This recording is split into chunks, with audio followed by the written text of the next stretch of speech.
श्री शिवाय नमस्तुभ्यम। स्वागत है आपका शिव पुराण श्री शतरुद्र संहिता 37वें अध्याय में। पांडवों को शिव पूजन के लिए व्यास जी का उपदेश। नंदीश्वर बोले, हे श्रेष्ठ मुनि, जब पांडवों को दुर्योधन ने जुए में हरा दिया था और वे वनवास पाकर अपनी पत्नी द्रौपदी सहित दैत्यवन में निवास करने लगे थे, तब एक दिन दुर्योधन ने ऋषि दुर्वासा को उनके शिष्यों सहित पांडवों को कष्ट देने के लिए उनके पास भेजा। दुर्वासा ऋषि अपने 1000 शिष्यों को अपने साथ लेकर पांडवों की कुटिया में पहुंच गए और युधिष्ठिर से बोले कि हम स्नान करने जा रहे हैं, इतने में आप हम सबके लिए भोजन का प्रबंध कीजिए, और स्वयं चले गए। दुर्वासा ऋषि द्वारा भोजन की व्यवस्था करने की बात सुनकर सब पांडव सोच में डूब गए, क्योंकि उनके पास अन्न नहीं था। तब देवी द्रौपदी ने भगवान श्री कृष्ण का स्मरण किया और वे तुरंत वहां आ गए। वहां उन्होंने पांडवों की रसोई में बचे अन्न के एक दाने को खाया और इससे वह स्वयं भी तृप्त हो गए। साथ ही स्नान के लिए दुर्वासा और उनके शिष्यों का भी पेट भर गया और वे वहीं से लौट गए। इस प्रकार श्री कृष्ण ने पांडवों पर आए इस संकट को दूर कर दिया। फिर पांडवों को भगवान शिव की आराधना करने के लिए कहकर वह स्वयं द्वारका चले गए।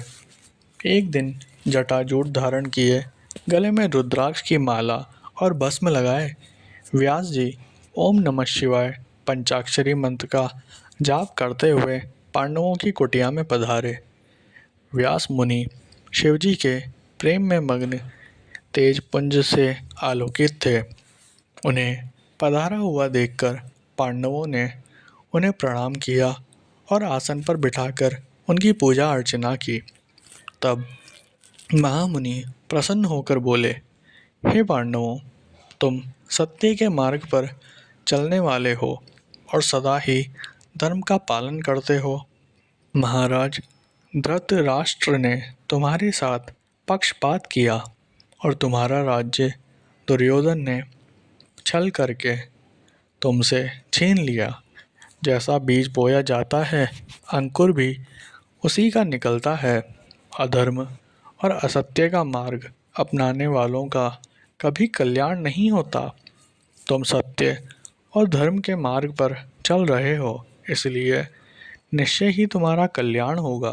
महामुनि व्यास के वचनों को सुनकर युधिष्ठिर बोले, हे नाथ, हमारे कष्टों को दूर करने के लिए कोई मार्ग बताइए। श्री कृष्ण जी ने हमें कल्याणकारी देवादिदेव महादेव जी की आराधना करने के लिए कहा था। आप हमें शिव भक्ति का उपदेश दीजिए। युधिष्ठिर के वचन सुनकर महामुनि व्यास बोले, हे पांडवों, निश्चय ही श्री कृष्ण ने सत्य कहा था। भगवान शिव अपने भक्तों के दुखों को दूर करने वाले तथा उनकी रक्षा करने वाले हैं। तत्पश्चात व्यास जी ने उन्हें शिवजी के पूजन का विधान बताया। फिर बोले, तुम सदा ही धर्म के मार्ग पर चलना, इससे तुम्हारे कार्यों की सिद्धि होगी। यह कहकर महामुनि व्यास वहाँ से चले गए। तत्पश्चात व्यास जी के दिखाए मार्ग पर चलते हुए पांडव शिवजी की आराधना करने लगे।